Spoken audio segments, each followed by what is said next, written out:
നമ്മൾ മേലാമുറയിൽ നിന്ന് നേരെ പോകുന്നത് ഒലവക്കോടേക്കാണ്. അവിടെ അശ്വിൻ പാലാഴിയുണ്ട്. അശ്വിൻ നിൽക്കുന്നത് UDF ക്യാമ്പിലാണ്. നേരത്തെ അവിടെ റോഡ് ഷോയ്ക്ക് മുന്നോടിയായി പ്രവർത്തകർ വലിയ തോതിൽ അവിടെ എത്തിയിരുന്നു. അശ്വിൻ, എന്താണ് ഒലവക്കോടെ കാഴ്ച? അവിടെ നിന്ന് റോഡ് ഷോ, UDF പ്രവർത്തകരുടെ പ്രകടനം തുടങ്ങാറായോ?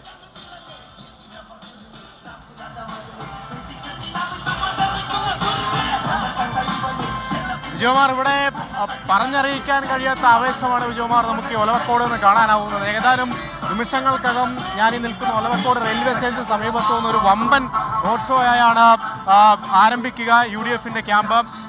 ക്യാമറ അതീഷ വലത്തെ സൈഡിലേക്ക് തിരിച്ചാൽ ഇവരുടെ ഒരു വലിയൊരു DJ വാഹനം ഈ റോഡ് ഷോയെ അനുഗമിക്കുന്നുണ്ട്. അതാണ് ഇതിൻ്റെ ഏറ്റവും ഇമ്പാക്റ്റ് അല്ലെങ്കിൽ ഏറ്റവും ഹൈലൈറ്റ് എന്ന് തോന്നുന്നു. അത് അത്രത്തോളം ആവേശം നൽകുന്ന സംഗീതമാണ്. രാഹുലിന് വേണ്ടി പ്രത്യേകം തയ്യാറാക്കിയ ഒരു റാപ്പ് സോങ് ഉണ്ട്. ആ റാപ്പ് സോങ് ആണ് ഈ വാഹനത്തിലിട്ടിരിക്കുന്നത്. അതിനനുസരിച്ചാണ് പ്രവർത്തകർ താളം തുള്ളുക. ആ വാഹനത്തിൻ്റെ പ്രത്യേകത നമുക്ക് കാണാം.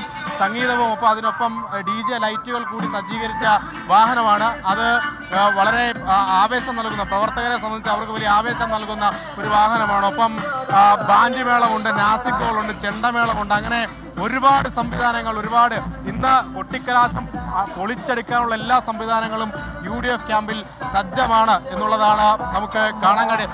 ചേട്ടാ, എവിടുന്നാ വരുന്നേ? മലപ്പുറം. എങ്ങനെയുണ്ട് മൊത്തത്തിൽ പാലക്കാട്? മൊത്തത്തിൽ എങ്ങനെയുണ്ട്? പാലക്കാട് 10,000-ത്തിലധികം വോട്ട് രാവിലെ ചെയ്യും. ഞങ്ങൾ വണ്ടൂർ മണ്ഡലം.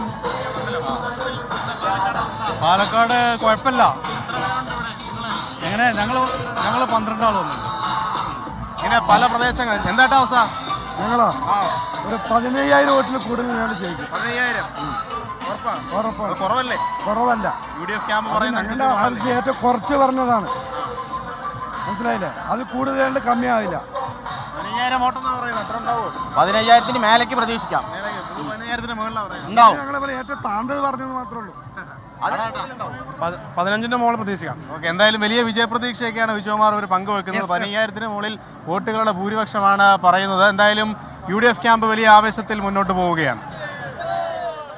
അവിടെ BJP ക്യാമ്പിലേക്ക് പ്രധാനപ്പെട്ട നേതാക്കൾ അവിടെ കലാശക്കൊട്ടിൻ്റെ റോഡ് ഷോയുടെ ഭാഗമാകാൻ വരുന്ന ദൃശ്യങ്ങൾ നേരത്തെ നമ്മൾ കണ്ടു. ശോഭാ സുരേന്ദ്രൻ ഉൾപ്പെടെ ഉള്ള നേതാക്കളെ കണ്ടു നമ്മളവിടെ. ഇത് UDF ക്യാമ്പിലാണ് ഈ ദൃശ്യങ്ങൾ. UDFൻ്റെയും BJPയുടെയും റോഡ് ഷോ അല്പസമയത്തിനകം അതത് കേന്ദ്രങ്ങൾ ഒലവക്കോട് നിന്നും അതുപോലെ തന്നെ മേലാമുറിയിൽ നിന്നും ആരംഭിക്കും. ഇടതുമുന്നണിയുടെ റോഡ് ഷോ ആരംഭിക്കുക അല്പസമയത്തിനകം പാലക്കാട് നഗര അതിർത്തിയിൽ നിന്ന് തന്നെയാണ്.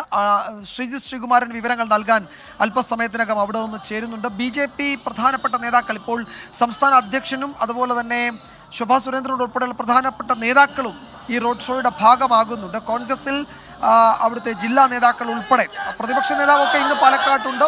ഇത് ഉമ്മൻചാണ്ടിയുടെ ഛായാചിത്രവുമായി ഒരു സംഘം കോൺഗ്രസ് പ്രവർത്തകർ അവിടെ പ്രകടനം നടത്തുകയാണ്. നേരത്തെ നമ്മൾ പുതുപ്പള്ളിയിൽ നിന്നൊക്കെയുള്ള കോൺഗ്രസ് പ്രവർത്തകരെ അവിടെ കണ്ടിരുന്നു. അപ്പോൾ ഉമ്മൻചാണ്ടിയുടെ ഛായാചിത്രവുമായി ഒരു സംഘം കോൺഗ്രസ് പ്രവർത്തകരുടെ പ്രകടനം അതങ്ങനെ ആ നഗരത്തിലേക്ക്, പാലക്കാട് നഗരത്തിലേക്ക് പദയാത്രയായി വന്നുകൊണ്ടിരിക്കുകയാണ്.